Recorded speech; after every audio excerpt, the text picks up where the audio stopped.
આગામી દિવસમાં આવી રહેલા સ્વતંત્ર પર્વ અને ત્યારબાદ એક પછી એક તહેવારો આવી રહ્યા હોય જેને લઈને પેટ્રોલિંગ અને કોમ્બિંગ પોલીસે વધારી છે।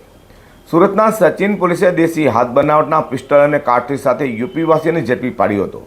શહેરમાં વધી રહેલી ગુનાખોરી વચ્ચે ગુનેગાર હથિયાર સાથે ઝડપાતા પોલીસ પણ એક્ટિવ મોડમાં આવી ગઈ છે। સુરત પોલીસ કમિશનર વામાંગ જામીર, અધિક પોલીસ કમિશનર મહેન્દ્ર બગડિયા, નાયબ પોલીસ કમિશનર રાજેશ પરમાર અને મદદનીશ પોલીસ કમિશનર એનપી ગોહિલ દ્વારા આગામી આવી રહેલા 15મી ઓગસ્ટ સ્વાતંત્ર્ય પર્વ સાથે આવનાર દિવસોમાં આવી રહેલા તહેવારોને ધ્યાને લઈને કાયદો વ્યવસ્થાની સ્થિતિ જાળવી રાખવા આપેલી સૂચનાને લઈ સુરત પોલીસ એક્ટિવ મોડમાં છે। ત્યાં સુરતના સચિન પોલીસની ટીમ પીઆઈ વાઘેલાના માર્ગદર્શન હેઠળ પીએસઆઈ ડામોર સાથે પેટ્રોલિંગમાં હતી।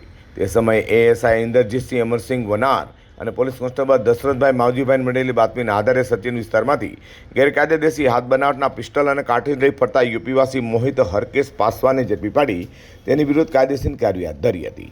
તો શહેરમાં તહેવારો પહેલાં જ હથિયાર સાથે પરપ્રાંતીય ઝડપાતા શહેરમાં કોઈ ભાંગફોડિયા પ્રવૃત્તિ કરવાનો હતો કે કેમ તે અંગે પોલીસે તપાસ હાથ ધરી છે।